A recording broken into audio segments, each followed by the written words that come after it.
Welcome to Behind the Muscle Podcast. Today's guest is an NPC bodybuilder. Today's guest is Nate Dusek. Nate, welcome to the podcast. Thank you, sir. Glad to be here. For sure. So, Nate, the first question I would like to ask you is, who are a few of your favorite bodybuilders of all time? So I would say two guys that I really admire. Dorian would be one, because I think the way that he, kind of carried himself, you didn't see a lot of him. You didn't hear a lot of him. There wasn't a lot of hype. It was just, he worked really hard, kind of in silence, right? And then it was time to, when Olympia came around and it was time to battle, he just showed up and he let his physique talk for him. And so that's just something I really tried to emulate, kind of, just to be, I don't need to talk. And I think that's kind of the part of the reason I don't have the social media. So I just like that. Stay quiet. I like to do my work. And then when I step on stage, like that's my talking, you know what I mean? So, and I think the second one would be Branch. I think Branch is obviously a lot closer, my age gap. And I followed him very closely when I was kind of coming up through here. And, I think I have a lot of similarities with him as well. One, my physique. First show I did, I worked with Sheila Brown. She's my posing coach in the Dallas area. And she was Branch's posing coach, still is, like she's really close to that family. But the first thing she said was, "Wow, you're a Branch Jr." And obviously I'm nowhere near his level physique wise, but his work ethic, and the way that his, everybody kind of knows he didn't have the tiny waist and the perfect genetics, but man, like he outworked everybody. And that's something as well. I might not be the biggest guy, I might have the best, X taper, but I'll always work hard and I won't be able to let myself get beat because of that. So I've tried to, mimic that as well. So those would probably be my top two. Very cool. Okay. What age did you start lifting weights, and why did you start lifting weights at that specific age, Nate? So 14 was the first time that the gym where I lived, I grew up in Bozeman, Montana. So my dad, avid weightlifter, my mother, weightlifter, competitive weightlifter. So as soon as I could get in there, I wanted to get in there. Like I wanted to be big like that. And, he started taking me in the mornings before school. I mean, he didn't drag me, it was like, he would come in, say, "Hey, you want to go?" And I'd be like, "Shit, yeah, I want to go." And that just, man, I got hooked. As soon as you start seeing the weight go up on the scale and you're moving more weight in the gym, I mean, you're addicted. And then I had a great, mentor and role model there, right beside me. So I was hooked and never looked back. Cool. Okay. Now I'm very curious because that's very unique. You said both of your parents were weightlifters, like Olympic weightlifting. Is that what you're referring to? No, so just, I would say very avid in the gym every day, and they still are. My dad's 68, my mom's 66, but I think, I'm trying to remember back, it was her early 50s, maybe 52 or 53 was the last time she won a powerlifting meet in Idaho. So it's just been something that's just been part of their lifestyle, not Olympic or any means. I mean, my dad had a, normal job and everything, but it was just something that I kind of brought the family together, fitness, my brother, my mom, my dad, we would all go to the gym on Sunday, and just kind of one of those things that got instilled in me early. So cool. Awesome. Okay. So you mentioned, you just mentioned that you grew up in Bozeman, Montana. So what was life like for you growing up in Montana? I'm assuming you probably spent a lot of time outdoors. Did you play sports? Talk a little bit about that childhood, that upbringing for us up to about high school, Nate. And then I've got some questions to transition us from there. Okay. Yeah. Like you said, most of the time outdoors. We didn't have cable, so it was everything outside. I mean, during the summer it was, biking, hiking, hunting, fishing, camping, all that kind of stuff. In the winter, you snowboard, you ice fish, you go, do all that kind of stuff, ride snowmobiles. But I think that was another thing, was just always being outside, being active, kind of athletic. Got into sports early, pee-wee football, middle school football, high school football. And then kind of when I started the weightlifting, the 8th grade, like when we got into high school football freshman year, at the beginning of the season, they always do, they want to get everybody's base lift. So you did your bench, you did your squat, you did your deadlift, you did your power clean. I remember putting on my numbers freshman year, and I was like, damn, because I was probably as strong as most of the kids that were on the varsity team, right? And I mean, that was another thing. I was just like, I was hooked. I was like, I want to do this. This is awesome. So that just kind of propelled me from there. But I mean, yeah, that's kind of the early years in the high school, just normal sports like any kid. So okay, cool. Yes, now, when you were in high school, most of us, or some of us at least, start thinking about kind of like a career or a job or college, or what life's going to kind of look like after high school. Did you have any thoughts about what you wanted to do career-wise or what you wanted to be when you grew up in high school? And then once you graduated, how did life kind of unfold for you kind of in terms of college or career? So I'd always thought in high school about engineering. So I stayed in Bozeman. I went to Montana State University for a year, just did, kind of general studies, I think like a lot of people do. But I think I would say I got smart real quick. I spent a freshman year, I think like a lot of kids, having fun, partying, not always going to class, that kind of stuff. But luckily in-state tuition wasn't a lot. And like I said, I did 1 year and I was like, okay, you don't know what you want to do, like don't piss any more money away. So I started working, 19, I started working construction actually. So I had a mutual friend that worked for a big civil construction company in California. I packed up, I moved there, and I just got hired on as a laborer. So it's pipeline work, tunneling work, just heavy civil, and that's where I started, and that's where I'm at today. I've never went to school, got a degree or anything, but I just I got into it and I grew and moved up the ladder. So that's kind of how that started my career path.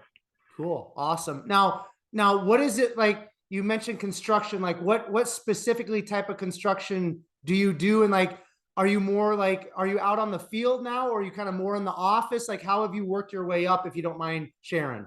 Yeah, for sure. So I started as a laborer, and I've always been, I think, kind of a natural leader, and I wanted to be, in a position of, being a supervisor or management. So I just worked through, I'm 36 now, so it's been 17 years. I've worked my way from labor so right now I'm the regional manager for the company I work for. I cover territory from Texas to California.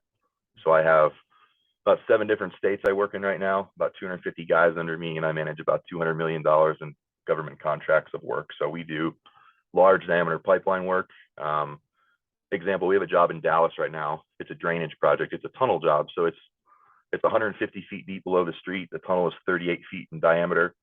The tunnel boring machine we bought was custom made for that job, sent over from Europe on a freight ship. So it's very large scale civil work. So we have a pipeline division, tunneling, marine, bridges, and then transportation that does like DOT work. So pretty much anything in that infrastructure, large scale is the kind of the stuff that we do. Wow. Now I want to ask you in terms of this career that you're in, Nate, like, and working your way up kind of from the bottom, working your way up to the top, so to speak, being able to oversee people, being in charge of a lot of money and being in charge of these projects. Like, I'm sure that probably teaches you a lot of like lessons and helps you like mature and grow. But like, what have you kind of taken away from like the leadership roles that you've been in within this construction career? So I think one thing that, I learned pretty quickly when I got into kind of more of a management role was that, when you're just say an hourly employee or somebody that's just, a guy on the crew, your attitude, your overall demeanor, it just kind of is what it is. If you wake up and you're not feeling good, you're having a bad day, whatever, nobody cares. But when you're in a position of authority, your tone, your attitude, just like I said, the way you carry yourself, that affects everybody around you. So if you go into work one day and you go to we have a Monday morning meeting, there's 75 guys there. So if I go in and I'm pissing and moaning and I'm tired and I don't want to be here today and I have a bad attitude, man, that goes through the crew immediately. Like they just feel that energy. And then, so that's something that I really take a lot of pride in, is leading by example, like positivity, having a good attitude, and really controlling emotions. I would say there's a lot of times when, there might be a problem. Somebody does something wrong, we have an injury, accident, we make a bad decision that costs us a bunch of money. You can't lose your shit, so to say. Like I can't freak out, I can't swear, I can't yell, because like I said, the guys on the crew, they feed off of you. They look to you to be a leader, to be, keep yourself together, to have composure, to have, just be able to control emotions, I would say, and lead by example. So you set a tone of a very high level of how you want to operate, professional, and it helps your team. They feed off of that. So I would say that's probably the biggest thing that I've learned and tried to develop and build on over the years. Love that. Now I got a follow-up question, because we're going to get into who your coach is, Matt Jansen, here in a little bit. And I know just from listening to him through his social media, through his podcast that he's been on and stuff, like he's all about culture, and you see that with Revive and Raw and everything that they're building there in Stuart, Florida. It's all about culture. I see them have signs up that says culture is everything, right? And Matt talks a lot about like Alabama football and Nick Saban, and they're building this culture, right? Especially with like Camp Jansen. So in terms of like building a culture or cultivating a culture and setting that example, I know you said you lead by example, but do you guys, like with these meetings that you guys have, I mean, do you discuss culture? Is this something that you and some of the other higher ups discuss? If so, how do you kind of try to implement that outside of just, leading by example? Yeah, definitely. I think that, kind of like you said with Matt, it's a very, I would say, family oriented, one, company, but two, just the environment that I have on the job. A lot of these guys I have worked for me for 10 years. I mean, they've traveled through 5 or 6 different states with me. And, to get guys that will do that and not be like, man, I'm over it, I want to go home. I think that says a lot. But the slogan that we have printed on the back of our vest and our hard hat says "Protect my family." So it's more of a safety motto. To start, obviously you're looking out for your brother, your coworker, but that family atmosphere is very important to me. So there's a lot of times when guys need stuff. There might be guys that need help. They've got family members that are sick. They're stretched for money. They need time off to go, do something in their personal life. That's always somewhere where I want to know that, like, that's fine, right? I want to have some balance. I want guys to be happy because, there's a lot of companies where it's just, you're on the clock, you're working. I mean, you run your people into the ground doing that. They have bad attitudes, then they quit, and then, your job gets screwed up because you don't have manpower. So, like, you got to give back. You got to be understanding. You expect the highest level of, and quality of work when they're there. But, when it's time that somebody needs something, I want to, be able to give back to, and, be like I said, just family atmosphere, I would say. Cool. Love that. All right. We're gonna transition into some bodybuilding talk. Now, I love to ask guests this sometimes, and I'm gonna ask this to you, Nate. Do you remember like the first exposure of like a bodybuilder or bodybuilding that you had when you were younger? And if so, who was it? What was it? Was it a magazine, DVD, ESPN? What was it? So when I was probably early 20s, I was in California, and I wasn't into bodybuilding yet. That was when I moved to Texas. But it was always seeing the magazines, right? You'd see Flex, you'd see MD, and it's just in the magazine, you're almost like, holy shit, like, is that real, or are these dudes photoshopped? You know what I mean? I never went to a show out there, but I moved to Arlington in 2010, and I got into the gyms there, and I mean, Texas is, it's the mecca of bodybuilding. I was 2 minutes from Metroflex, where you got Ronnie, you got Branch, right? You got Johnny Jackson. I mean, there's so many pros through the DFW area. You can talk about them forever, but I remember that spring, the guys with me took me to the Ronnie Coleman Classic, right? First bodybuilding show I've been to. Back then, that was a huge show, huge expo, but I will never forget. We're walking through the expo, and I saw Steve Kuklo. He was still an amateur, but he was wearing cargo shorts and a tank top. And I saw his arms and I saw his calves, and I was just like, holy shit. I mean, Steve's a big guy, right? He's what, 6 foot, probably 280, 300 in the off season. And I mean, like I said, when I saw his calves, I was like, man, like this is big time here, like in Texas. Like, these are the big boys. And so I think that's another thing that kind of got me going, man, I want to get on that stage. Early years though, high school and into my early 20s, I was really into powerlifting because that's what they kind of instilled into us in football. So, that was my movements. I was really good on power cleans, squats, bench. I had never thought about bodybuilding. I'd never really thought about, shaping my physique and going more for a look, as I had about power and strength. So that's when I kind of started to transition into, thinking about getting on stage. Okay. Awesome. Okay. So 2010 was kind of your first exposure to bodybuilding when you moved to Texas. Now, I just want you to really walk us through kind of your evolution then. So you go to this Ronnie Coleman Classic. I mean, did you kind of go back to the gym immediately and kind of start figuring out how to train like a bodybuilder? Just like talk to us from like point A and just kind of start unpacking, like going into your first competition, please. Okay. So I think after that show, I started really digging into a lot more, kind of what you just mentioned, changing my training style and then my diet. So I was very, let's say, bottom heavy. When I was a senior in high school for like our football lifts, I squatted 455. So I had huge legs, but my back was horrible. that's not something, like I said, nobody cares what you look like playing sports, or nobody cares what your X frame or your taper looks like when you're doing power movements. So I was like, man, like my back, my shoulder width, my waist needs to get smaller. There was just a lot of things that it wasn't going to be an overnight process. So for the next probably 2 years, 2.5 years, it was just, kind of chipping away at trying to be more balanced from top to bottom, I would say. And then 2013 in June, that was the first show I did. That was the NPC Adela Garcia Classic in Austin. Cool. So that was, first show.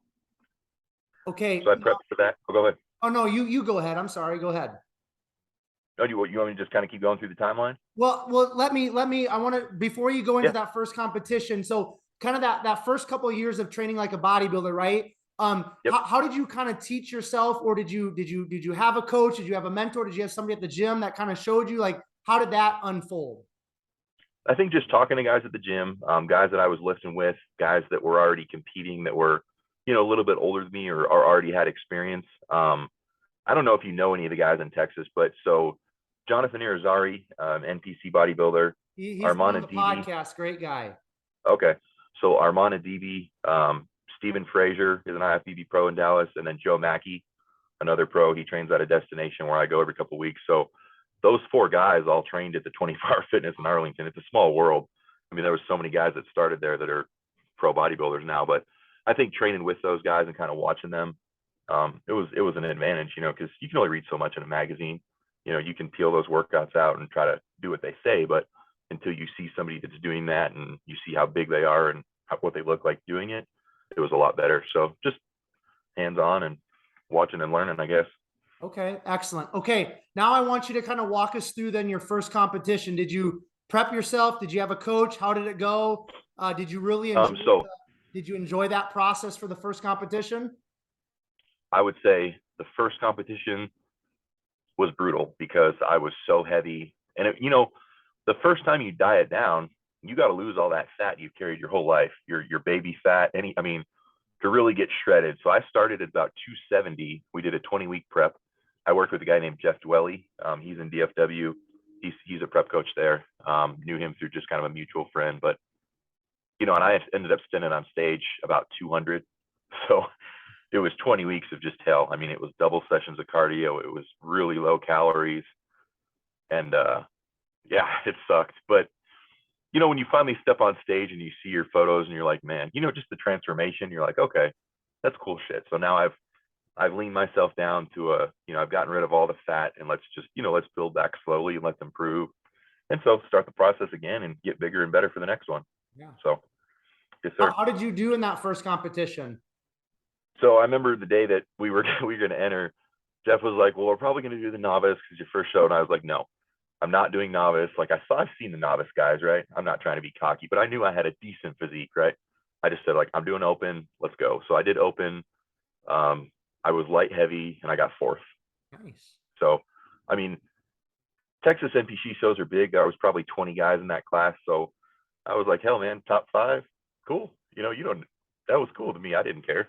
Right. So, and that was back in 2013, correct, Nate? You said? yes, sir. Okay. Yep. So why don't you unpack your competition history from there? Walk us through what was your next show? How did you do? Yep. Just kind of touch on some of that. So the next 2 were kind of one each year back to back. So I started working with Jonathan. Him and I have been really good friends ever since. We still are. So we've been friends for 10, 12 years now. So he prepped me and we were going to get ready for the Europa the next year in 2014. So we did that. I hammered my back twice a week. He fed me a ton. Like it was night and day for my first prep because I was like I said, I'd stayed lean. I rebounded really careful. I wasn't cheating on my diet during the off season. I would stay pretty tight. So we came up. I think I got to about 260-ish, maybe 265, and then we cut down. And I stepped on stage right. I was right at 224, like barely made weight for heavyweight. So really happy with that. My back looked great. I wasn't peeled, let's say. I was still kind of, you're learning, you get better every show, right? To where I'm at right now, and then, you improve every time. So I took 2nd there in the heavyweight class. Caleb Blanchard won that show, went on to get his pro card. That was in June. He got his pro card in July in Vegas at USA. So I think seeing that, I was like, get second, and then it's like, man, the guy that beat you just turned pro. Like, I can hang my hat on that. I'm okay with that. You know what I mean? And Europa was a huge show too. There was a ton of people in those shows, back in the day. So, and then it was just kind of the same thing. Like, let's build again. And then we kind of talked after that show, and I was like, let's go bigger. I want to go kind of national stage. So we did junior nationals the next June in Chicago. And it was just it was the exact same thing. I was hitting back twice a week. I was kind of pulling off the gas on my legs a little bit. I think we were doing legs once every 2 weeks just to kind of help that top to bottom balance. I came in more conditioned for that show, and it was the same thing. I was a heavyweight, but I would say I had more tissue but less fat, so kind of just different composition. And that was the biggest heavyweight class I'd ever been in a show, and I got third in that show. And it was the same thing. So Christian Salcido was first. He's a pro now. And then Justin Maki, he was second. He's a pro now. Yep. And it was just the same thing. It was like, man, like, you're right there. The two guys that beat you turned pro the next show. So I was just hooked. I was going a million miles an hour. And then, like, my bodybuilding career kind of came to a halt because of my career, my actual job. So I had gotten relocated. I was living in Omaha in 2015. I got relocated to Las Vegas. So there we had a huge project for the city. We were running 6 crews. They were double shifted crews. We were working 7 days a week. And my boss was like, hey, this job has great profit potential. Like, we're going to let you take a shot at this. And it was the first job they'd given me to really manage myself, because I'd been kind of more superintendent role in the field. Now this was going to be like, I was over everybody. There's 80 guys out there. Like, this is your opportunity. He said, so they're working Saturdays and Sundays. You're probably going to have to put in some more time. And he just said, we'll make it worth it at the end of the job. You make the margin that we want, and you'll be rewarded. And I was like, okay. So I just, it was kind of one of those talks to yourself that was kind of like, damn, because I was like balls to the wall. That was June. I was like, man, let's do USA's. If I don't get it there, let's go to North Americans. And it was like, but if I don't have a job or I don't go, I can't bodybuild. Like, you know what I mean? So it was not a hard decision, but it was kind of one that was like, bummer. I'm going to have to put this on the back burner for a little while. So I went there. We did great on the job. It was awesome for my career. It kind of propelled me again. So for the next two years, I lifted. I stayed in shape. I just didn't compete. And then I got relocated again, moved to Texas, San Antonio. And then the next show I did was in 2018. I did the San Antonio Classic. Okay. So a little 3-year gap there in the competing. Mm-hmm. And that was a great show. I was really happy to be back. I won the heavyweight. I won the overall. And then it was kind of the same thing. It was like, okay, like, let's go. You won the overall. Like, let's go for that pro card. And then I had a kid, and then work changed again. So it's just life, man. No complaints, and I wouldn't change it for the world. I'm happy with my job, and obviously kids are a blessing. So, like I said earlier when we were talking, I take a lot of pride in the career, and without the job, you can't bodybuild, right? So, I work 6 days a week right now, usually between 75 and 80 hours. I'll come in on Sundays and check on my guys if I need to, but and I have big aspirations here too. Like, I want to keep going. I want to go to VP. I want to run the company. There's 4,000 employees here. We work in all 50 states. So that's my number one goal, is my career, right? Being set to retire, being able to take care of my family, being able to do whatever I want financially. Like, I love bodybuilding, and I'll be avid, in the gym and staying in shape till the day I die, but it's just not my path as a career. I'm not thinking I'm going to be Mr. Olympia. I love competing, and I'll stay on stage as long as I can, but that'll always come second to the career, because I can't do that without it. So that's all. I try to keep those really balanced. And it's funny, I was actually telling a couple of the guys here that I lift with at the show I just did in San Antonio a couple of weeks ago. I was listening to people talk backstage. One guy works at a supplement store. One guy does some online clients, and they're bitching about how tired they are they're exhausted and they're starving and they don't have time for this. And I'm like, man, like I wake up at 4 o'clock every day, right? I do my cardio, take my kids to school, make my shit, make my breakfast, work 12 hours, lift weights. I maybe sleep 6 hours a night. So like I said, I take pride in being able to have kind of a big boy job, a career, and compete at the same time. And then when I hear people that complain and bitch about their, remote job where they train 10 clients online, I'm like, man, you guys got it easy. So yeah. Rough life for those guys, right, Nate? right. Yeah. Okay. So I want to ask you, at what point, when you started kind of getting into this bodybuilding thing, right? At what point did you kind of say to yourself, like, man, like I could be a pro, like I have a decent physique? Because when we start lifting weights and we kind of start getting into bodybuilding, unless you're like some sort of a prodigy or something, like we don't really know what we look like. We don't even know what to compare ourselves to. So how did that kind of unfold? Like, when did that kind of come to be where you're like, man, I can do something with this bodybuilding thing? So I would say two things. Prep for junior nats. I remember Jonathan posted a couple of pictures, and just some of the comments were like future pro, pro physique, pro this, pro that. And I don't let stuff get to my head. It's just people talking. But it was something, like you said, it kind of sparked like, man, okay, if there's enough people to say that, and that, when I used to go back to Dallas and meet him every couple of weeks to pose and train, so there was people there that were, highly respected in the industry that had said to me, you could do this, man. Like you can get that pro card, like go after it, keep going. And then after junior nats, David Bay had posted an article on MD, kind of with the results and the placings, and I still actually have that. And it was the same thing, just a bunch of people responding on his forum like, man, pro physique. So I think just hearing that really got me fired up. And it wasn't going to happen overnight, but I just knew someday, when it was time, I could do it. Okay, now since we're at the point of kind of bringing up social media, I've got to ask you this, because I'm sure anybody that's going to be watching this, listening to this, they're gonna want to know, why doesn't Nate have social media? I had to I had to put in a little work for myself to get a hold of you, and I'm thankful I did, and to get you on here. But what's the real reason that you aren't on Instagram? You're not involved in social media, Nate? And I would just say, like, it just doesn't really interest me that much.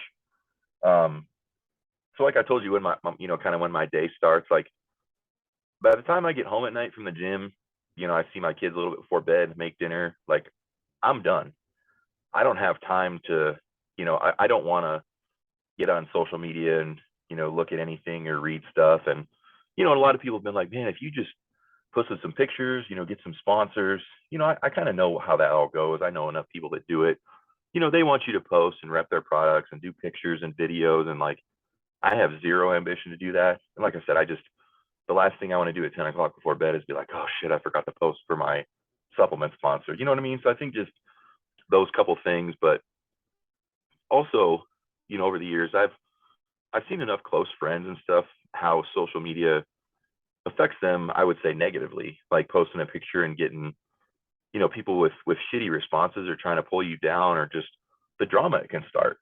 Like, that's not saying that would happen, but I don't need anything like that in my life. I don't have time for it. I just think I'm kind of more mature and past that. So if, like I said, it can be a great tool, and there's people that use that, and it does great things for them. It's just not an interest of mine. So that's all. I'm a simple guy. Yeah, I like it. Now I got to ask you, because you did mention something about David Bay posting something on the boards. Were you on like the website bodybuilding boards back in the day, or were you not? Yeah, so I would read on the MD forums. Yeah, pretty frequently when that was. Shoot, I don't even know if they still do that and keep up with it, but back in the day, that was a cool thing, and it was a big thing. But he interviewed me at the show, and then he got a hold of me afterwards. He's like, hey man, I put up an article, make sure you check it out.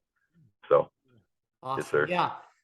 I'm 35, so you and I grew up in the same generation. And I mean, nowadays people don't even know, like, like if you say like MySpace or the bodybuilding forums, like people our age know what the forums are, but right. People in their mid to young 20s, teenagers, they have no clue. Like some of the guys that I bring on, I ask them like, well, so what was your forum name? Because that, it was always it was like Yeah. secretive back then. It's not like social media nowadays where it's like you Right. put your first and last name out there. The Right. forums was like everybody was like secretive and had undercover names, you know. But Yeah. anyways, Yes, sir. good times. Okay, so 3-year break, come back in 2018 to start competing. Why don't you pick us up where you left off? What unfolded after that competition in 2018, Okay. Nate?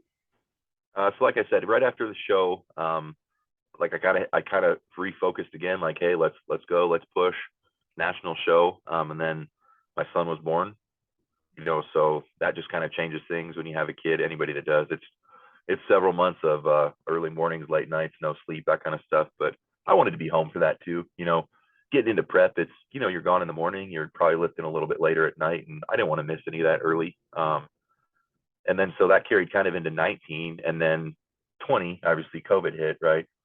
Gyms are closed down, you know, everything's kind of all over the place, whatever. And I actually got moved to El Paso March of 20. That's where I'm at right now talking to you. So same thing, I kind of put the competing on hold. There was 2 gyms here that were open if you were wearing all kind of ridiculous, you know, things on your face and, you know, whatever. So trained as much as I could. And then when that kind of got lifted, I really got back into a groove, started putting some size on, you know, kind of over the last 2 years. And I'm really good at kind of doing my diet. You know, I know what my body, how it grows and how it gets leaned up, and kind of how to feed myself to progress. So I did that for a long time. And then, so Matt and I started working together 12 weeks out from this show. So that was about August. Me just being who I am, I wanted to just kind of get leaned up for the summer, you know. So I started, let's say, prepping. You know, I was waking up at 4. I was doing cardio, restricted calories in April, just to kind of trim off some of the fat from the winter. No competition plans, but I have a project in Texas. It's an hour and a half northeast of Dallas. So I would fly to Dallas and I would stay in Allen, and that's right next to Destination Gym. So I would go there a lot every night. So probably every 2 weeks, 3 weeks I was there. And that's a gym just filled with, it's just a meathead bodybuilding gym. It's a great gym. I mean, it's a pretty good family environment, but ton of pros. Everybody's got the same mindset. You know, they're hungry, they're competing, they're driven, they're focused. So, you know, that kind of got me to another level. And then I think, not to sound cocky, but like you hear people talking at the gym, you see the guys, you know, taking their shirts off and flexing, and, you know, they're talking to each other, you know, yeah, bro, you look great. You're going to win the show. Like, you're going to be a pro. And I'm like, in my head, I'm like, man, I look better than every one of these NPC guys in here talking shit, you know? So I think that kind of lit a fire in like July.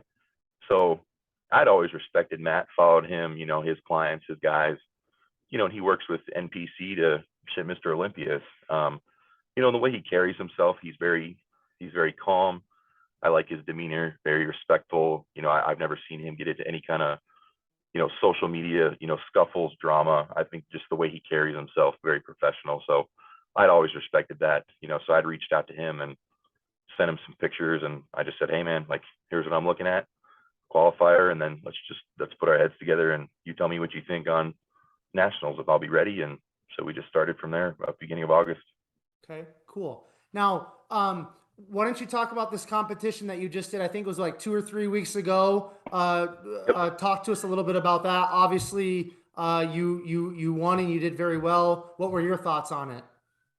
I loved it. It was the best I've ever looked. I was big, full, hard, conditioned. My glutes were shredded. So I was very happy. I mean, it's the hardest I've ever worked for it too, and it's probably the most I've had just going on in my life to juggle between, you know, family, career, bodybuilding, just everything. But I think having that, it put more pressure on me to not let myself down, not fail. So, but I mean, it was a great process. And I think, you know, working with Matt, I sent him my, you know, kind of my diet when we started. And I was like, hey, this is kind of what's been working for me.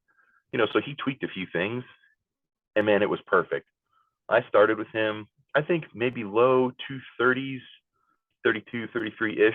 I weighed in at 222. So I lost, you know, 10 pounds, but I think I probably put on some tissue at the same time, you know. So but what I was saying about the diet, you know, he didn't take all that and throw it out. A lot of coaches, you know, they want you to do their shit, right? Here's the food I want you to eat. Well, all he did was kind of manipulate quantities and portions. And, you know, we changed a few things, but he's like, hey, you know, if this is working for you, boom, let's use it, right? And we went a pretty consistent Monday through Friday diet. And then I would usually have 2 days that we would do some higher carbs on the weekend. I would structure that around like my leg and back workouts to put them to use. And then, it would kind of fill me up, spike my metabolism. And then we would kind of cruise back the rest of the week on kind of the base diet. And we really didn't change anything. I mean, he might have dropped down some carbs, during the process, a little bit of my rice down. But other than that, I mean, I wasn't starving. I was fine every day. But I mean, I was training my ass off and I was giving it everything I had on cardio so that I could eat. Because I remember Adela, it was like, do you want to do a lot of cardio and suffer? I'd rather be eating, get a good amount of food, train my ass off. And, it worked really good, kind of the way he set it up. So. Excellent. But yeah. Heavyweight. I won the class there, won the overall. It wasn't a huge show. Obviously a lot of the shows I did earlier had more competitors, but it was kind of a weird thing they had this year. There was a NPC show 2 weeks before, and then there's one this weekend as well. So there's 3 shows staggered out between 6 weeks there. So I think that just kind of spread a lot of the competitors out. But I mean, we went in with the mindset, there's 3 guys in the class for 30, like we're going to win. So yeah, I think we kind of did what we expected to. Yeah, absolutely. Now, going into nationals then in December, what is it about? I think we're about 4 weeks out, give or take.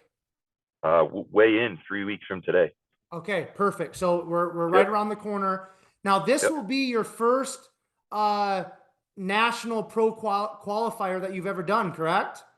Yes, sir. Awesome. Okay, so I already know the mindset that Matt and you have. You guys are winners. You want to win. That's the only goal. Talk though in terms of what your expectations are for yourself, the physique that you want to bring in 3 weeks. So, I mean, my expectation is I want to win the heavyweight class. Mm-hmm. I think I can. I think that's something that's well within my reach. I know what I look like. I know kind of some of the guys that I'm going to go against. I've done my research, but at the end of the day, obviously I want to be the best version of myself. So I think we can get a little bit probably better from San Antonio. I think we were really good there, but I think we can get better. And I think I just want to make sure that I, bring that conditioning again, and my posing is good. So I think, the conditioning is one thing I've always, made a high priority. And I told Matt that too. It's like, I think that's the one thing that any competitor, that is 100% in your control. When you get to a show, you're not always going to be the biggest, the roundest, have the prettiest physique, X taper, muscle bellies, blah, blah, blah. There's a lot of stuff that goes into all that, right? Genetics, whatever. But you can control every aspect of your conditioning. You're not going to cheat on your diet. You're going to hammer your cardio. So, if you're not peeled, it's on you. It's not like, well, my coach, no. That is the one thing you have complete control over from start to end of prep. So, like I said, if I want to step on stage and just make sure I'm shredded, I pose good, and then, battle for that top spot. So, yeah, awesome, the expectations man. I have. It's gonna be a great nationals. Last year's nationals was very competitive. This year's is gonna be competitive too. Now, I want to ask you this. Matt obviously has a lot of clients. Does it ever cross your mind? Like, I don't know if he's going to have anybody else competing in the heavyweight division. I know he'll have people in the supers and some of the other classes, but does it ever cross your mind? Like, man, like Matt's got his attention over here on this athlete, and then, he's got me. Like, does that bother you at all or not at all? Not at all. No, because I know that the way Matt operates, he's going to make sure that all of his clients are at their best. Right. I know he's got a guy in the supers who, man, he should win, Cole. I mean, he went from 3rd to 2nd, and I've seen his pictures lately. He looks phenomenal. So, man, I hope he takes that class. I don't think Matt has anybody in the heavies, but I could be wrong. I don't know all of his clients, but like I said, just the way he operates, I don't think he would ever give, favoritism in a certain show to certain people and let somebody else, come in looking like crap. So, not worried about that. And then just overall, I'm a realist. Like, I know that, Matt's got Olympia coming up, right? He's got some guys that are way higher caliber, and I'm just going to say, I'm sure probably higher priority. And he's never said that or treated me like that. But, so when I send my check-ins and stuff, I'm not like, man, I better hear back in an hour or 2 hours, or like, he's a busy dude, right? He's got a family, he's got kids, a couple successful businesses. And, coaches some of the best athletes in the world. So, I expect that there's probably going to be times where they are, going to take precedence, and that's fine. I'm not at that level yet, and I can accept that. But like I said today, I've never had a problem. I think, like I said, anybody that's going to step on stage and represent him and his name and his brand, he's going to make sure they look amazing. Even if there's 10 people in the same class, like, I'm sure he'll give them all the same, respect and push them. So. Excellent. Okay, we're gonna start wrapping up. I want to touch on a couple more topics here, Nate, and then I'll let you go. Now I want to ask you, when you get your pro card, do you have any vision for what you would like to accomplish as a pro, or is it just your focus on nationals and that's it? So I would say there's probably a timing aspect involved there. If I were to get the pro card, let's say in the next year, I do have some aspirations that I would like to, stand on a pro stage, win a pro show, right? Once. I mean, I'm not going to be unrealistic. I'm not 25. This isn't going to be something I'm doing for the next 15 years. So to stand on a pro stage, to win a pro show, those would probably be my first two things that I would really love to do. If I could do both of those, I would end my bodybuilding career a happy man. So cool. Okay, sure. Now we talked about some of your favorite bodybuilders of all time. Who are some of the current IFBB pros that you really admire their physiques, or look up to them, or respect their mentality? So I really like Brett Wilkin, and I really like Martin Fitzwater. I watch both their videos a lot. Man, Brett, like, just seeing Brett go from where he was, man, I don't know, 4 or 5 years ago. I remember he competed in a show. I think it was Puerto Rico. I think him and Ivana did the same show. Man, and he wasn't big. I think he was 210, 212. And to see the amount of tissue he's put on in the right places in, 4 years. I think on his last video I watched, I think he said he was weighing in low 260s. And I mean, it's all in the right spots. He has a tiny waist. He comes in just peeled. I mean, his glutes are shredded. His abs are popping out. So I love that. I love the way he trains too. Seems like a really, down to earth, humble guy. And then Martin, I actually know him because he goes to Destination, but he reminds me a lot of myself, 10 years ago. Like, he's a good old country boy. He grew up in Wyoming. I grew up in Montana. We both, you just, when you grow up in states like that, working outside, working on ranches, bucking bales, like, there's some work ethic instilled in you in a very young age. And I think that's, he's used that, and just, his physique is phenomenal. He's kind of a mini branch as well. I love his physique. I love the way he trains. And I just, like I said, I see a lot of myself when I was, 10 years younger. So, and man, I hope he is on that Olympia stage soon and taking that title, because I think he can definitely do it. So cool. Very cool. Now, Brett Wilkin, he's from Iowa. That's where I'm at right now. So we know a little bit about the farmer country mentality too. So yep, gotcha. I didn't know he was from there. Okay. Yep. Got it. That's maybe that's why then. He's an Iowa boy. So okay. Okay. Last topic I want to touch on, Nate, and then I'm going to let you go here. Training. Everybody, enjoys a little training talk. So how has your training kind of evolved over the years, if it has, and what's kind of like your main training philosophy? How do you kind of train yourself?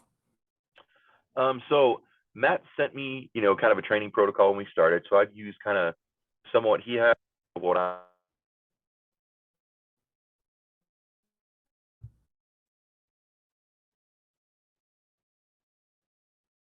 hey, well, this needs to come up. That's good.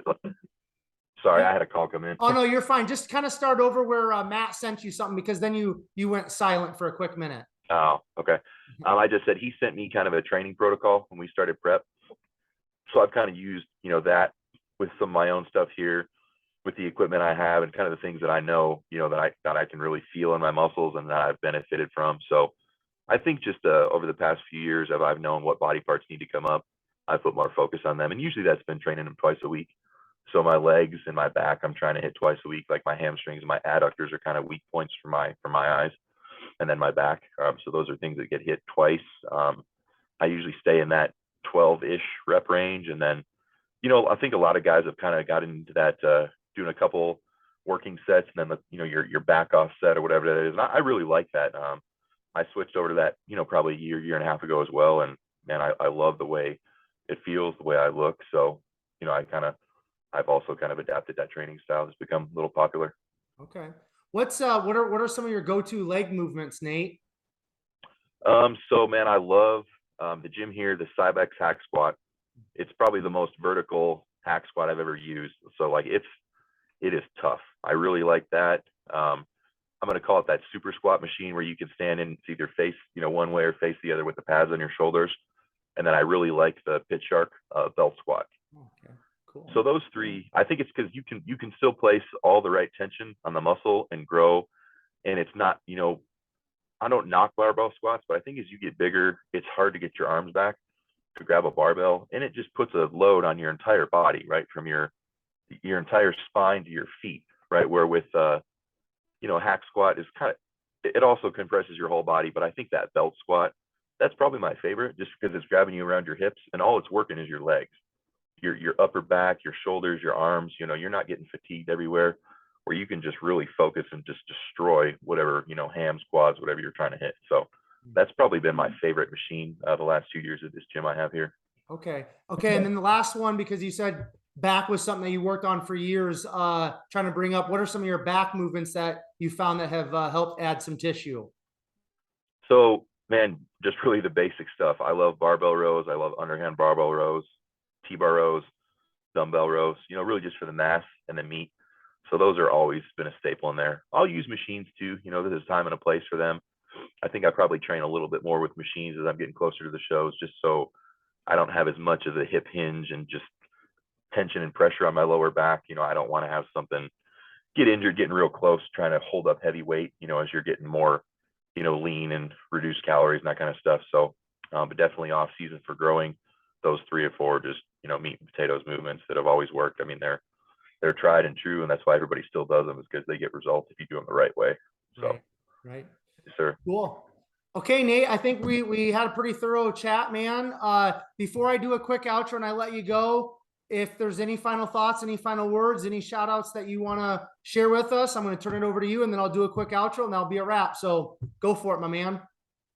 Thank you for having me on. I appreciate it. I've never done this before, and, I've never had anybody ever, want to talk through it. So I appreciate you seeing the picture and reaching out and getting me on here. And we're going to push real hard the next 3 weeks, and hopefully me and Matt can accomplish the goal. So keep you posted. All right. Yeah, you're welcome, man. I really appreciate it, Nate. Okay.